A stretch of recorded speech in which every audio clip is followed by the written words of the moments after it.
Gripping the hospital bedsheet in pain, Lucy Herrera had always believed that love conquered every obstacle. She pictured her husband Daniel West clinging to her hand through the contractions, whispering promises of forever.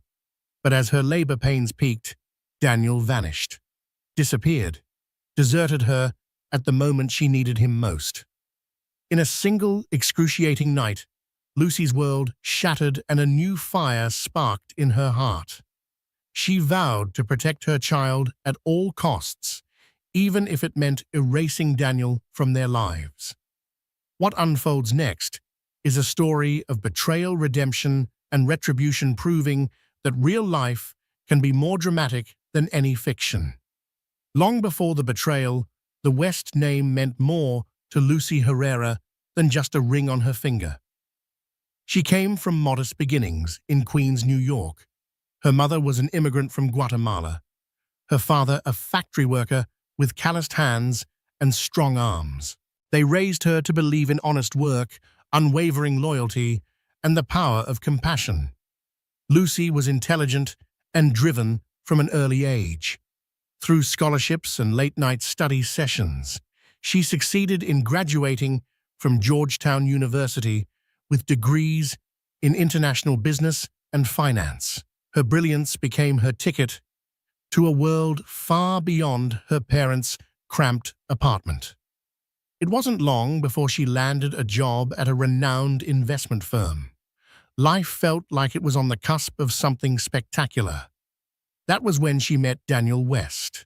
He was the new face in the city's high society, ambitious, confident, and charming.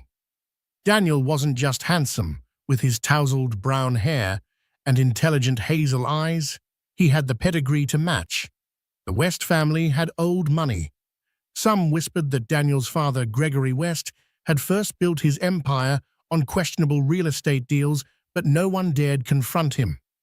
Lucy encountered Daniel at a corporate charity event. She was drawn to his enthusiastic smile and the effortless way he navigated the glimmering crowd. He spoke with the assurance of someone who had never known any kind of shortage in life. Yet there was a gentleness about him too, an interest in Lucy's opinions and stories. With a swirl of champagne and a waltz under shimmering chandeliers, Lucy and Daniel shared their first dance, a moment so perfect she blushed at her own romantic imagination. In her mind, it was a fairy tale she never knew she wanted. Their first months together were magical. Daniel flew Lucy to Paris for Valentine's Day after their fourth official date. He introduced her to exclusive members-only lounges in Manhattan's top restaurants. More than the money he spent, it was the attention and devotion that swept her away. He listened when she talked about her family, her father's struggles with chronic back pain, and her dreams of building a charitable foundation for immigrant families. Daniel, in turn, opened up about his own complexities. He felt stifled by the weight of the West legacy. Every step in his life was planned according to the family's precise expectations: prep school, an Ivy League education, and taking over the board seat at West Holdings. Yet he yearned for a life that was truly his. Lucy's compassion drew him in further. He found comfort in her empathy, something he rarely experienced in high society circles. As time flew by, Lucy discovered what it felt like to be wooed by an affluent suitor who on the surface seemed deeply invested in her happiness. It was easy to overlook the minor red flags, an occasional phone call he refused to answer in her presence, or moments of unexplainable tension when his father, Gregory West, was mentioned. Within 6 months, Daniel proposed with a magnificent ring, an heirloom from the West family's sapphires and diamonds, arranged in an Art Deco pattern. Swept away by a wave of euphoria, Lucy said yes. After their engagement, she found herself featured in gossip columns, her once private life suddenly the talk of the city. Some sneered at her as a gold digger from nowhere. Others praised the couple as modern-day royalty. Lucy ignored the chatter, believing in the authenticity of their bond. She told herself that love was enough to mend any disparities between their worlds. Preparations for their wedding commenced in spectacular fashion. Lucy and Daniel decided on an August date, the peak of summer bloom, with a grand reception at the Plaza Hotel. The West family insisted on opulence gilded invitations, $1,000 floral centerpieces, and handcrafted table linens from Italy.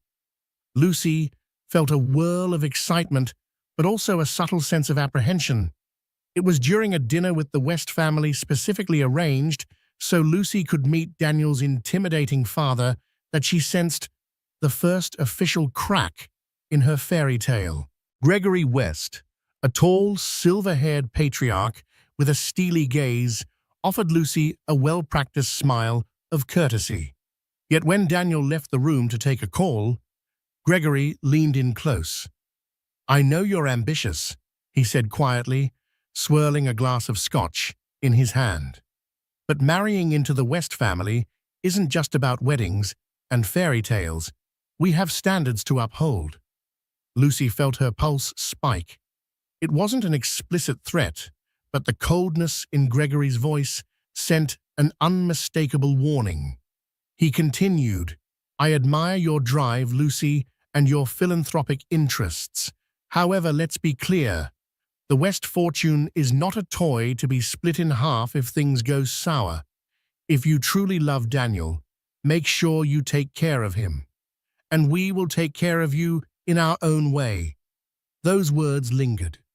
Lucy forced a polite smile and excused herself to check on the meal's progress in the kitchen. She felt queasy. Gregory's statement hung in her mind as a prelude to a world she did not fully understand, a world where financial and social obligations overshadowed personal relationships. Yet Lucy clung to the unwavering certainty that Daniel loved her. She trusted that together they could face any obstacle. The wedding day arrived. Lucy woke up in a plush bridal suite with her best friend, Teresa Vega, at her side. Teresa had been her confidant since high school, the one person who never cared about the glitz and glam. Over steaming cups of tea, Teresa helped calm Lucy's jitters. Lucy couldn't tell if it was pre-wedding excitement or a deeper anxiety about officially joining the West family. Lucy's parents were awestruck by the grandeur. Walking her father, Manuel Herrera, down the aisle was a proud moment, yet Lucy noticed a wistful look on her father's face as he took in the luxury around him. She realized how differently she and her parents had lived from her new in-laws. When Daniel appeared at the end of the aisle, dressed in a sleek, custom-made tuxedo, his eyes shining with delight, Lucy felt her doubts momentarily dissolve. They exchanged vows with a touch of sentimentality that charmed everyone in attendance. As they sealed their marriage with a kiss, the guests erupted in applause under the plaza's ornate chandeliers. The reception that followed was a whirlwind of champagne dancing and endless toasts. Lucy found time to exchange a few comforting words with her mother, who beamed at how far Lucy had come. Gregory West, though polite enough to pose for family photos, drifted around the edges of the reception like a silent overseer. Later that night, Lucy spied Daniel talking quietly with his father. There was tension in Daniel's rigid posture, the subtle set of Gregory's jaw. It was too noisy to overhear them, but the intensity on Daniel's face worried Lucy. She never got the chance to ask what was wrong. Despite the minor undercurrents, Lucy told herself that everything would be fine once the wedding celebrations concluded. Marriage is about compromise, she reassured herself, about forging a new path forward together. The honeymoon in Bora Bora was exquisite, and for a few weeks she lived in the bubble of newlywed bliss. Back from Bora Bora, Lucy settled into life, at Daniel's penthouse overlooking Central Park. The space was immaculate marble floors, crystal chandeliers, floor-to-ceiling windows. A personal chef prepared elaborate meals. A housekeeper kept every surface gleaming. It felt like living in a dream. But Lucy also struggled to find her own place. She still maintained her job at the investment firm, determined to keep some measure of financial independence. Daniel supported this, or so he claimed. Yet Lucy noticed subtle shifts in his attitude. Little things. He'd make jokes about her 9-to-5 grind, or ask why she bothered with the stress when she didn't have to work. During dinners, he seemed preoccupied with his phone, more frequently often stepping away for hushed phone calls. There were also arguments about Lucy's family. She wanted to invite her parents over, to show them the penthouse, perhaps have a family dinner that felt more homey than catered. Daniel frowned at the idea, muttering something about scheduling and privacy. Lucy brushed it off at first, but felt the sting nonetheless. One afternoon, Teresa confided in Lucy that she'd heard rumors about Daniel at exclusive clubs, rumors of him partying late, sometimes with suspicious female company. Lucy dismissed it, telling herself Teresa was simply worried. "We're fine," she assured her best friend, though in her heart, a tiny sliver of doubt started to take root. Despite these unsettling moments, Lucy found comfort in focusing on their philanthropic plans. She had begun drafting a proposal for a foundation to support immigrant families like her own, and Daniel had promised to pitch it to his father. But after weeks of no progress, Lucy finally confronted Daniel. "Have you talked to your father about the foundation?" she asked, voice tinged with frustration. Daniel's face hardened. "He's not interested," he snapped. "We'll find another way, Lucy." The dismissal hurt her more than the words themselves. Though she couldn't pinpoint why, Lucy began to feel that maybe her marriage was slipping away from the fairy tale she once believed it was. When Lucy first suspected she was pregnant, it felt like a beacon of hope. She had been feeling unusual nausea and fatigue, and Teresa insisted she take a test. 2 lines appeared faint but unmistakable in the early morning light of Lucy's ensuite bathroom. After a moment of shock, Lucy's heart swelled. She pictured a new chapter, a chance for her and Daniel to refocus on family, to bond over the little life they had created. She planned a special dinner to tell Daniel the news. The penthouse's living room was set with candlelight, and Lucy prepared homemade lasagna, a dish she had learned from her mother. Lucy tried not to let her nerves get the better of her, but her heart fluttered with anticipation. When Daniel came home that evening, he looked stressed, his tie-undone jacket tossed over one arm. "I have big news," Lucy announced, taking his hand. She led him to the sofa, her eyes shining. "I'm pregnant." For a moment, Daniel's face lit up in genuine surprise, possibly even joy. He hugged her, let out a short laugh, and said, "We're going to be parents." Lucy felt relief. This was the moment she'd been yearning for a reconnection. But as the days passed, Lucy noticed Daniel's enthusiasm waned. He hardly mentioned the pregnancy unless prompted.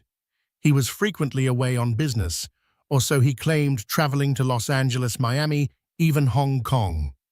Lucy wanted a stable environment during her pregnancy, not a husband jetting around the globe. She began to suspect his absences weren't all work-related. Despite her uncertainties, Lucy pressed on, determined to make the best of the situation. She decorated a spare bedroom, converting it into a nursery with soft pastels. She focused on her own health, trying yoga and prenatal classes. Deep down, she still yearned for the dream. She once believed in an unshakable family bond.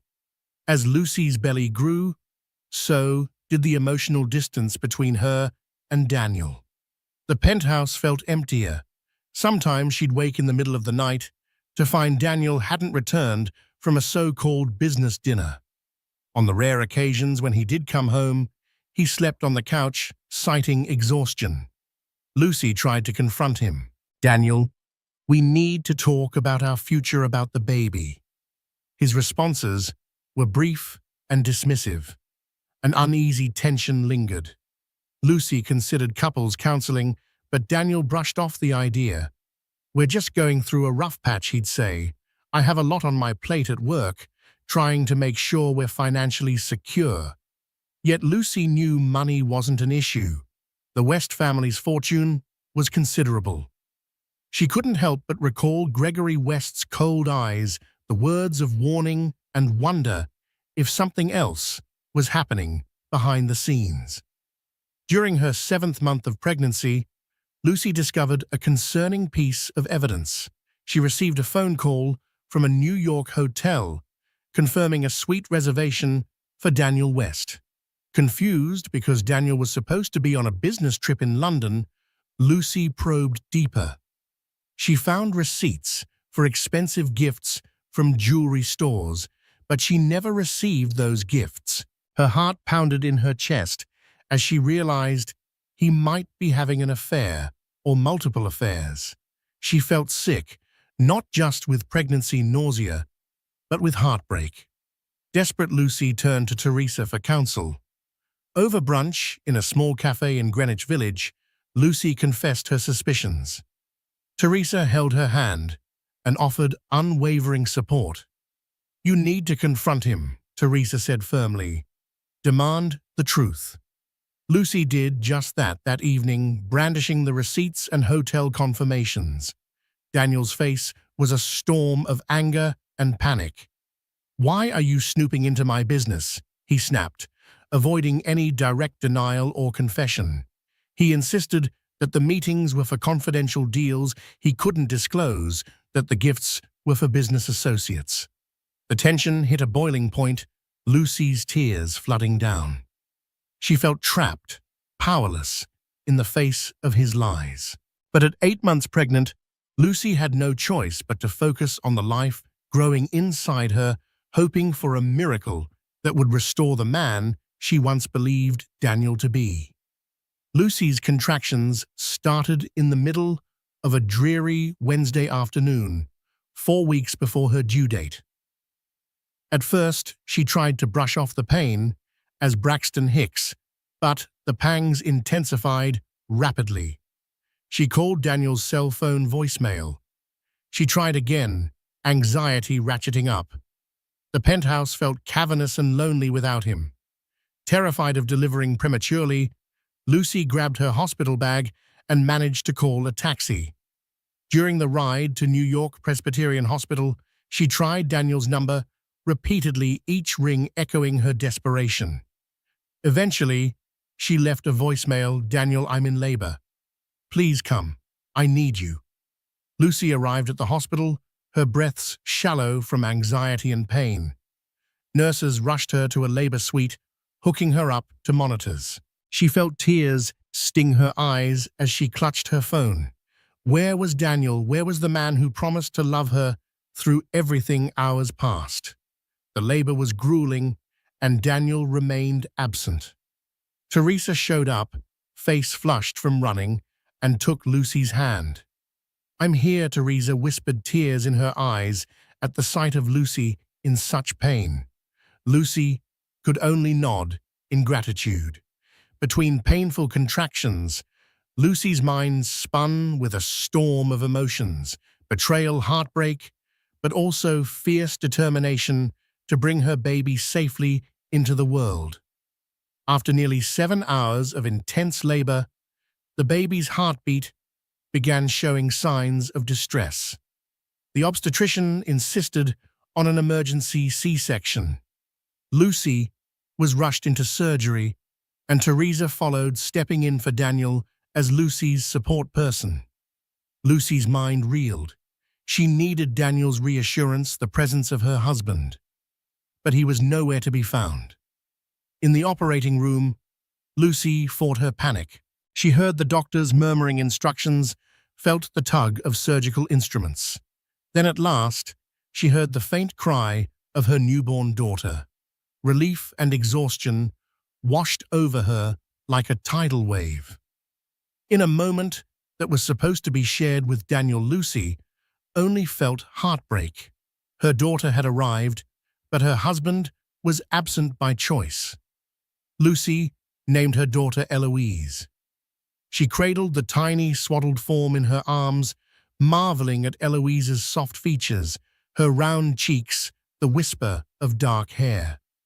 Despite the exhaustion, Lucy felt an overwhelming rush of love. Tears fell freely, mingling joy and sorrow. Teresa snapped pictures, carefully avoiding the swirl of sadness in Lucy's eyes. Hours passed. Lucy dozed, intermittently waking to the beep of hospital machines. Each time she checked her phone. No texts, no missed calls from Daniel, only messages of congratulations from her parents and a few friends. Late that evening, a nurse entered Lucy's room. "You have a visitor," she said. Lucy sat up, her heart racing, hoping it was Daniel. Instead, she saw Gregory West walk in. He carried a small bouquet of white lilies and a forced smile. "Congratulations on your daughter," Gregory said stiffly, placing the flowers on the side table. "I heard about the birth from a contact." His voice was clipped, as if carefully measured. Lucy felt anger surge through her. "Where is Daniel?" she demanded. "Why isn't he here?" Gregory's face darkened. He cleared his throat. "Daniel's dealing with some personal matters. He asked me to check on you." Lucy stared at Gregory, incredulous. "He didn't come because he's dealing with personal matters." Her voice trembled with rage and grief. "He abandoned me during labor." Gregory's expression remained impassive, as though well practiced in hiding emotion. "I understand you're upset, Lucy, but you must realize that Daniel is in a complicated position." Lucy found his words hollow. An ache spread through her chest, fueled by postpartum hormones and betrayal. Finally, Gregory placed a sealed envelope beside Lucy. "This should help with any expenses," he said, flatly. Lucy glared at him. The gesture felt like hush money, a way to keep her quiet. Before leaving, Gregory's final words were chilling. "Focus on recovering Lucy. We'll be in touch."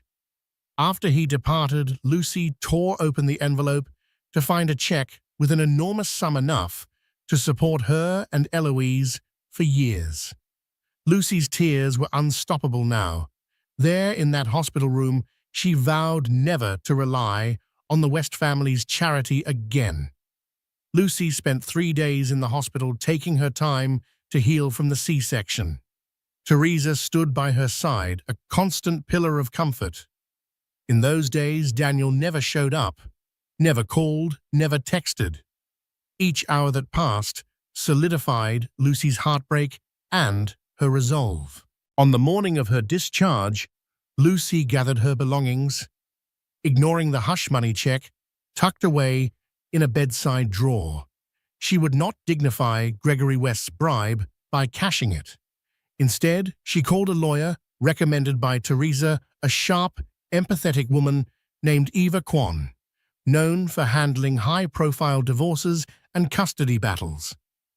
Eva arrived at Lucy's apartment, an apartment she rented on short notice far from the West penthouse. While Lucy fed Eloise, Eva laid out her legal options. "New York is very straightforward about paternal rights," Eva explained. "But if Daniel isn't showing up or taking responsibility, you do have recourse. We can file for primary custody. You can choose whether or not to include Daniel on Eloise's birth certificate." Lucy's chest tightened. "He doesn't deserve to have his name on that certificate," she whispered, tears gathering. "He hasn't even met her. He left me in the hospital alone." Eva nodded gently. "Then we proceed that way. But be warned, Daniel could come back at any moment and try to assert parental rights. He might have a legal team behind him." Lucy inhaled, pressing Eloise closer. Then we'll deal with it when it happens. With that determination, Lucy moved forward. She cut off any personal ties with the West family, blocked Daniel on her phone, and quietly settled into her new life. Day by day, she nursed Eloise, changed diapers, and hummed lullabies in a small studio apartment in the Bronx. It was a step down from the luxury she once knew, but she felt more authentic and safer. She had no illusions this would be easy, but she would protect Eloise at any cost. 2 months passed with no word from Daniel. Lucy had begun to find her footing as a single mother. Her parents helped on weekends, Teresa came by with groceries and moral support, and Lucy's remote consulting work for her old investment firm gave her enough financial stability to cover rent and baby supplies. Then, on a windy autumn afternoon, her phone buzzed with an unknown number. Instinctively, Lucy almost let it go to voicemail, but something made her pick up. Lucy came a voice that was achingly familiar. "It's me." A surge of conflicting emotions welled up. Anger, hurt, longing, disbelief. "What do you want?" she managed to say, keeping her tone cold. Daniel hesitated. I heard you left the penthouse. My father told me you took off without a word." "Look, I've been going through a lot. I'm sorry I didn't come to the hospital." Lucy let out a disbelieving laugh. "A lot. I was in labor, Daniel. You abandoned me and our daughter. You haven't even tried to see her." A tense silence stretched. Then Daniel's voice sounded small, uncharacteristically unsure. "I know. I messed up. Can we at least talk in person?" Lucy's heart clenched. She looked at Eloise sleeping peacefully in her bassinet, her tiny hand curled near her cheek. "You had months to show up," Lucy said. "Eloise doesn't even know you exist." He sighed. "I want to fix things. Let's meet at least for coffee or something. We can discuss everything, like the birth certificate." That mention felt like a trigger. "You lost that, right?" "I'm not putting your name on it," Lucy snapped. Then she added, "My lawyer will be in touch." She hung up before he could reply. Lucy's hands shook as she ended the call.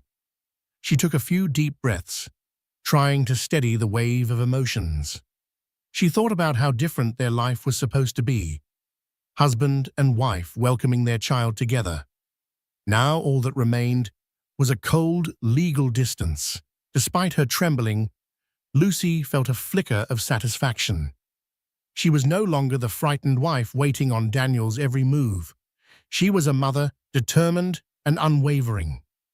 In the weeks following Daniel's phone call, Lucy buried herself in motherhood and her consulting work. She filed the necessary paperwork with Eva Kwon to keep Daniel's name off Eloise's birth certificate. Eva warned Lucy that Daniel might contest this, but so far, he hadn't made any legal moves.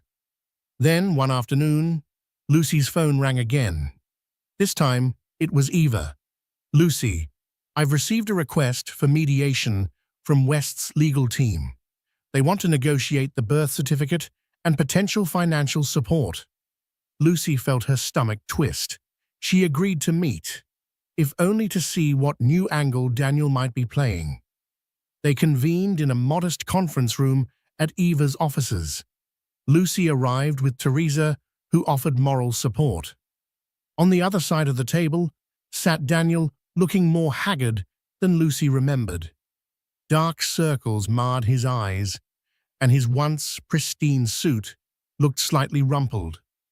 Beside him sat a stern-looking attorney in a crisp gray suit. "Thank you for coming," Daniel started, trying to meet Lucy's gaze.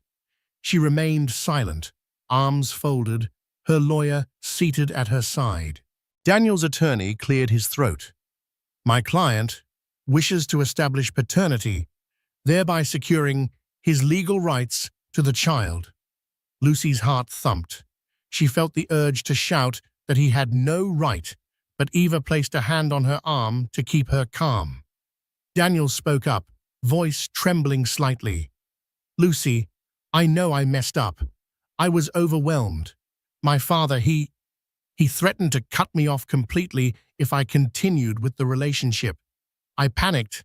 I'm not proud of that, but I'm ready to be a father now." Silence descended. Lucy's mind reeled. She glanced at Daniel's attorney and then to Eva. Finally, Lucy leaned forward, looking Daniel directly in the eyes. Overwhelmed, she said quietly, "You chose to abandon me in a hospital bed. You blocked me out of your life. And now, you want your parental rights. You expect me to hand them over?" Daniel swallowed hard, but he didn't break eye contact.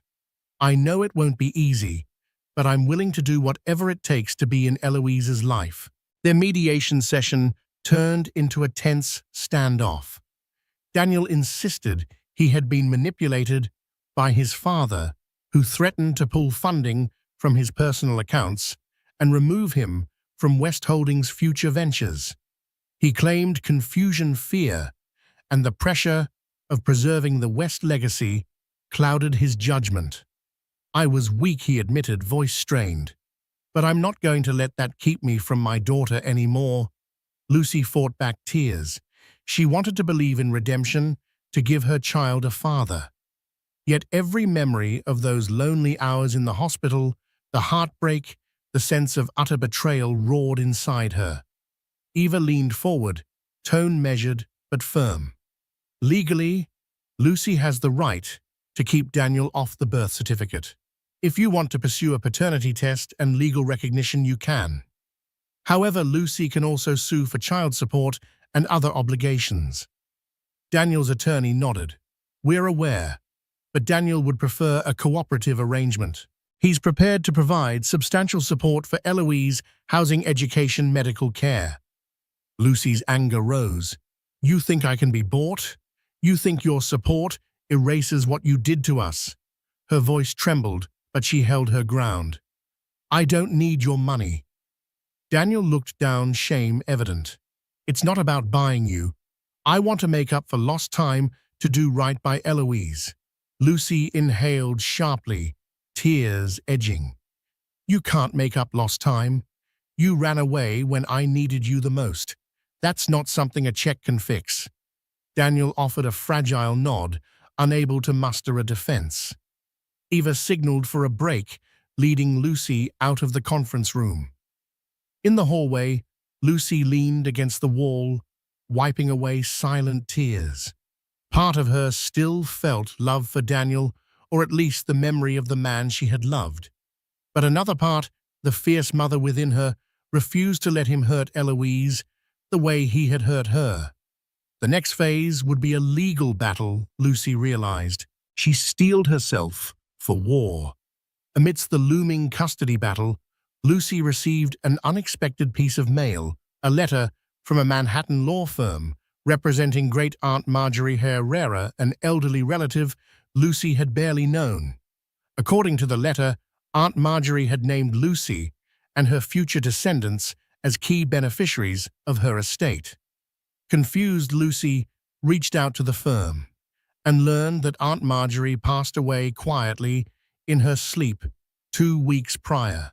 Lucy's life had changed so drastically in the months since Eloise's birth that she hardly remembered extended family, let alone those who might hold substantial assets. Aunt Marjorie, it turned out, had been somewhat of a recluse, but possessed considerable wealth from real estate investments in New York. Marjorie chose Lucy, whom she admired for her grit and intelligence, as the primary heir. Within days, Lucy was scheduled for a reading of Aunt Marjorie's will. She attended with Teresa by her side and Eloise sleeping in her carrier. The attorney explained that Lucy now owned several properties in Brooklyn and Queens, as well as a significant sum in savings and investments. Stunned, Lucy realized she had gone from the modest daughter of immigrants to a near prisoner of the West family's wealth, to now possessing an inheritance of her own. She gazed at Eloise, feeling a swirl of gratitude and sadness. Gratitude for the financial security this bestowed, sadness that she never truly connected with Marjorie in life. A day later, Lucy called Eva Kwan. "I want to revise my own will," Lucy said, her voice steady. "I need to protect Eloise, and I want no mention of Daniel or the West family in any of it." Eva was cautious. "Lucy, are you sure? If you exclude Daniel entirely, it might provoke further legal action. Plus, he's the biological father." Lucy's voice trembled with a quiet determination. "He doesn't deserve anything. If something happens to me, I only trust Teresa and my parents to look after Eloise. I don't want Daniel or the West Empire to lay a finger on my daughter's inheritance." So began the process of legally safeguarding Eloise's future. For Lucy, it was more than a financial decision. It was a statement of independence, a severing of ties from a toxic legacy. Lucy's decision to revise her will and exclude Daniel must have reached the West family's ears. One afternoon, Gregory West himself appeared at Lucy's new townhouse in Brooklyn, a property she inherited from Aunt Marjorie and had begun renovating. It was the first time Lucy laid eyes on Gregory since he had dropped the hush money check in her hospital room. Lucy answered the door, Eloise perched on her hip. Gregory's cold gaze flickered to the infant. He gave a curt nod, stepping inside without an invitation. Lucy tensed, but let him in to avoid a scene on the doorstep. "I understand you've come into some inheritance." Gregory started scanning the partially renovated living room, his expression unreadable. "That's none of your business," Lucy replied tersely. Gregory exhaled. "Perhaps, but I wanted to offer a warning. Daniel is still a West, and Eloise is his child. We have the means to ensure Daniel's rights are recognized." Lucy's jaw clenched. "You can file all the lawsuits you want. Your son already abandoned me in my most vulnerable moment. That's inexcusable." Gregory arched a brow. "Life isn't always so simple. Daniel has regrets, but that doesn't mean he should be cut off from his own child or from potential inheritance rights." Lucy could hardly believe his nerve. "You know, Gregory, Eloise is my daughter, and she won't grow up under your control or your money. If you want to threaten me, go ahead. I'm not scared anymore." A hint of frustration crossed Gregory's features. He took a step forward, lowering his voice. "The West family has power, Lucy. If you refuse to see reason, we can make life very difficult. Do you really want to raise your daughter alone without the resources we can provide?" In that moment, Eloise let out a small wail. Lucy rocked her gently, meeting Gregory's gaze with fierce resolve. "I'd rather raise her alone than watch her grow in a household built on intimidation and neglect." Gregory pressed his lips together, then turned and left without another word. Lucy stood there, heart pounding. She was ready to face any storm the West family brewed. Daniel escalated his campaign for paternity rights.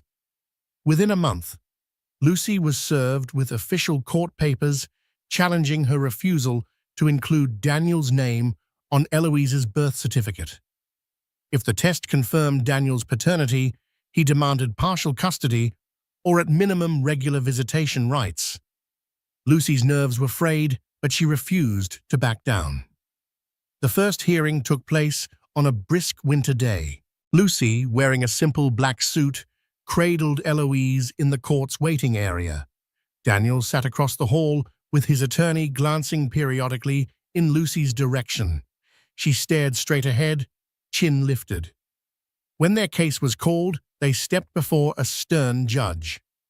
Eva Kwan presented Lucy's testimony. Daniel had abandoned Lucy while she was in labor, provided no emotional or financial support thereafter, and only reached out months later. Lucy's stance was clear. Daniel had shown no genuine commitment to Eloise's well-being.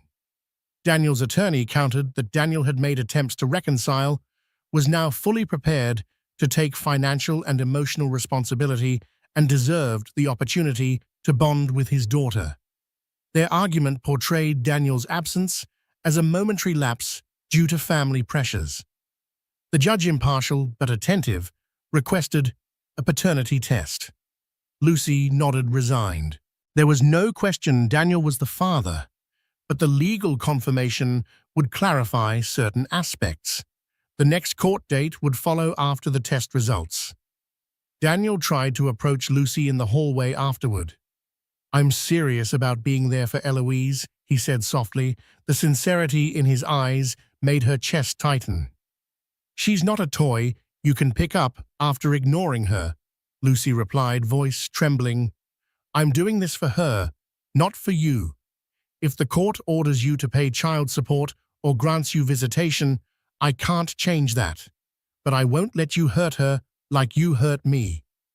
Daniel looked pained, but Lucy walked away. Teresa wrapped an arm around Lucy's shoulder, whispering encouragement. Outside, the wind whipped around them, but Lucy felt a new kind of calm. The fight had only begun, yet she no longer felt trapped.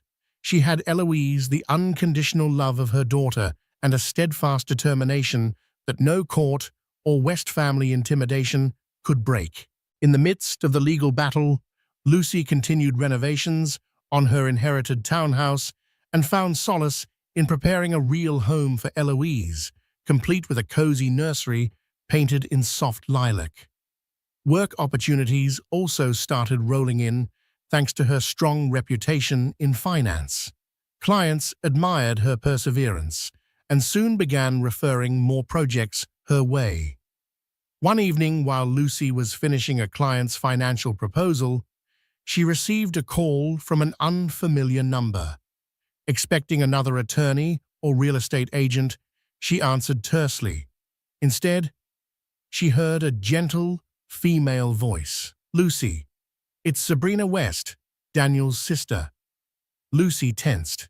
She had met Sabrina briefly at the wedding, a quiet young woman overshadowed by her father's domineering presence.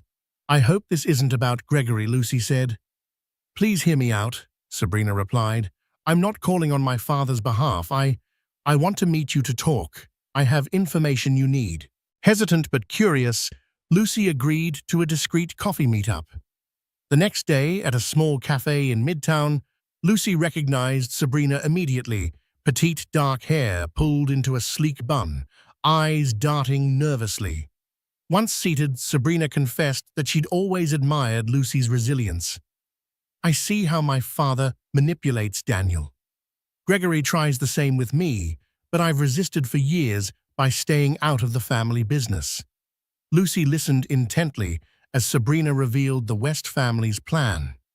"My father is pushing Daniel to reassert his claim over Eloise because it's good PR for West Holdings. It makes the family look stable. Gregory's also worried about your inheritance. He heard you gained millions. He sees it as a threat." Shaking her head in disbelief, Lucy felt her anger rising. Sabrina reached out, voice trembling. "I know Daniel hurt you, but he's also a victim of my father's manipulation. Daniel has debts from gambling, Lucy. He's in over his head." Gregory dangled financial help in exchange for Daniel reclaiming Eloise. Tears stung Lucy's eyes as frustration and heartbreak collided. She thanked Sabrina for her honesty, uncertain how to process all this new information. As she walked home, Lucy clutched Eloise closer. The West name, once so alluring, now felt like a toxic web that threatened to pull them in. The DNA test results arrived exactly as expected. Daniel was confirmed to be Eloise's biological father. There was no question about the science. The battle now moved to the courtroom, where truth and emotional history collided under sterile lights and polished benches. On the morning of the final hearing, Lucy arrived at the courthouse dressed in quiet strength, a charcoal blazer over a soft cream blouse, her hair neatly tied back.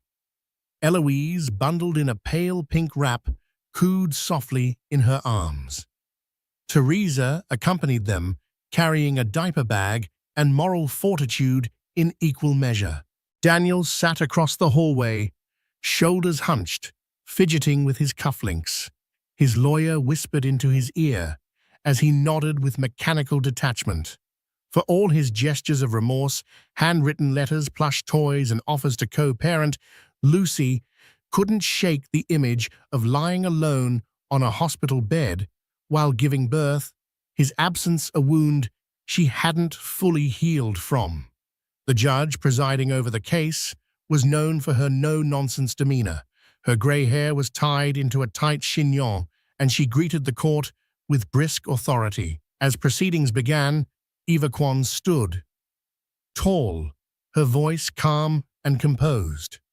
"Your Honor," Eva began, "my client, Ms. Herrera, has been the sole caregiver and financial provider for Eloise since the moment of her birth. Mr. West's involvement up until the results of the paternity test has been virtually non-existent. He left Ms. Herrera during labor, failed to offer support in the crucial postpartum months, and has only recently shown interest after legal proceedings began." Daniel's attorney countered swiftly, emphasizing Daniel's recent efforts and financial stability.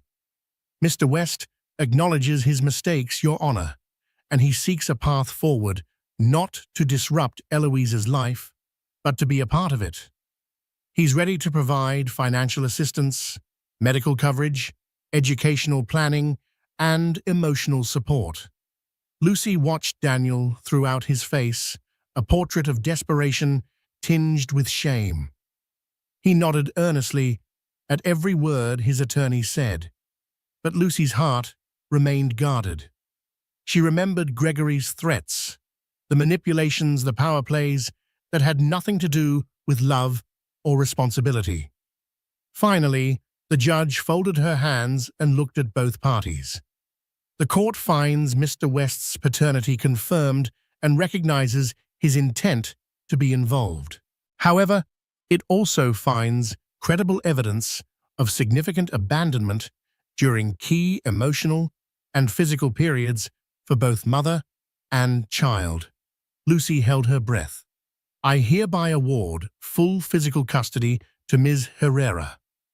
Mr. West will be granted supervised visitation, starting with weekly sessions at an approved family center. These terms will be revisited in 6 months based on a report from the supervising counselor. Financial child support is to be arranged through the court." The gavel came down like a final note in a symphony of heartache. Daniel turned toward Lucy as the courtroom began to clear.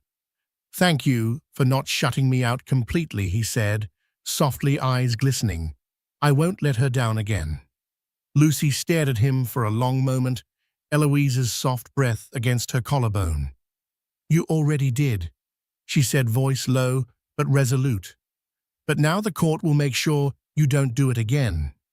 If you want to be her father, prove it. Every day. Not just with gifts or court orders, but by showing up. No more excuses." She turned and walked away, Teresa close behind. Outside, the air was cold but bracing. As the wind stirred Eloise's blanket, Lucy pulled it tighter around her daughter and whispered, "We did it." She hadn't just fought for custody, she had fought for dignity, for accountability, and for the future she and Eloise deserved. The courtroom battle was over, but Lucy knew the war for Eloise's well-being had only just begun. The judge's ruling granted her full physical custody, but Daniel's court-sanctioned visitation meant he was now tethered to their lives, an unavoidable presence Lucy couldn't ignore, no matter how much she might have wanted to. In the weeks that followed, Lucy finalized the draft of her will. She sat with Eva Kwon, in the quiet office overlooking the East River, the weight of every decision heavy on her shoulders. The will named Teresa and Lucy's parents as Eloise's guardians in the event of her death. Daniel West was mentioned nowhere. "Are you absolutely sure you want to do this?" Eva asked gently, her pen poised. "You've won full custody, but if something ever happens to you, Daniel might legally challenge the will, especially now that his paternity is confirmed." "I'm sure," Lucy said without hesitation. "I want it in writing that the West family will never control my daughter's life or legacy." And so she signed it pen on paper, a mother's vow made legally binding. The document also detailed her inherited assets, 3 brownstones in Brooklyn and Queens, various savings accounts, and investment portfolios left by Aunt Marjorie. It was more than security, it was freedom. Lucy used part of her inheritance to create a small trust in Eloise's name, one that couldn't be accessed by anyone but her chosen guardians until Eloise turned 21. She also paid off the last of her student loans and invested in a few promising tech startups with the guidance of former colleagues from her old investment firm.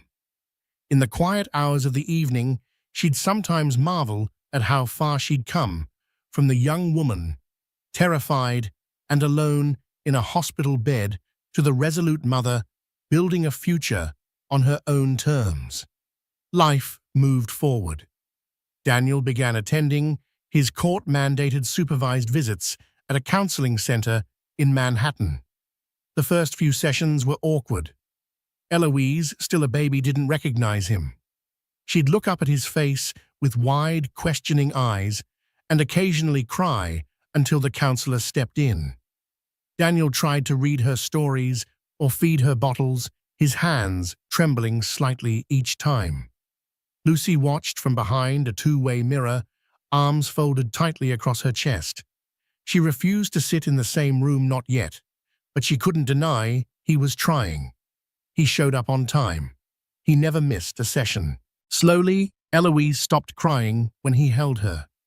Then one afternoon, Lucy heard a soft giggle through the glass wall.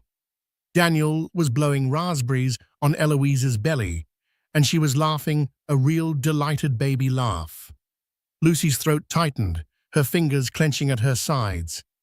After the session, Daniel looked toward the observation window. He didn't smile, didn't wave. He just nodded as if acknowledging her pain, her strength, and his place on the outer edge of their world. Gregory West never reappeared. Rumors swirled through Manhattan's high society circles. Daniel had requested more financial support than his father was willing to give. Some whispered that Gregory had begun preparing his younger nephew to inherit the West Holdings legacy instead. Sabrina occasionally visited Lucy, bringing baby gifts or helping with renovations.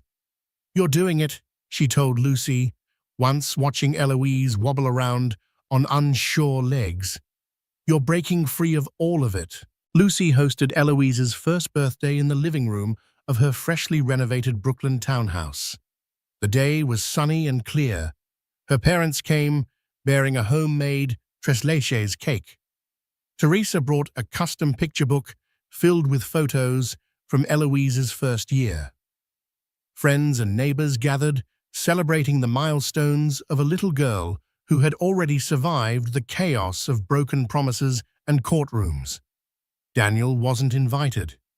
Instead, he sent a velvet box with a silver rattle inside Eloise's initials, delicately engraved. Lucy stared at the gift for a long time before placing it in a memory box.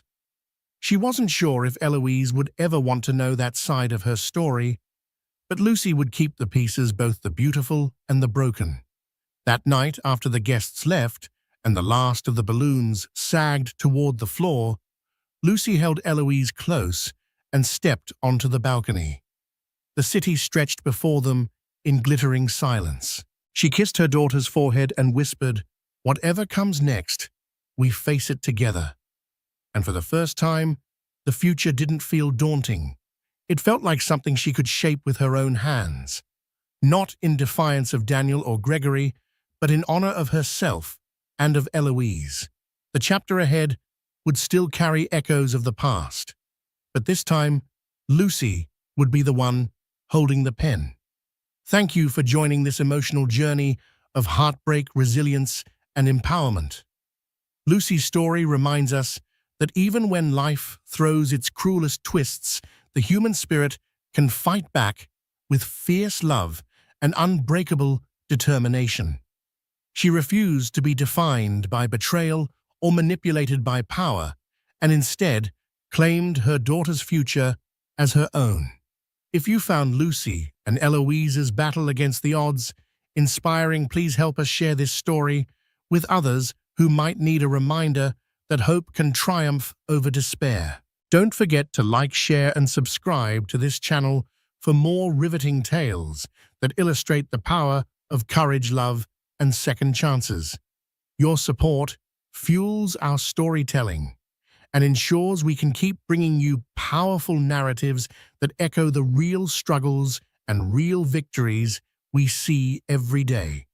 Stay strong, and until next time, thank you for listening.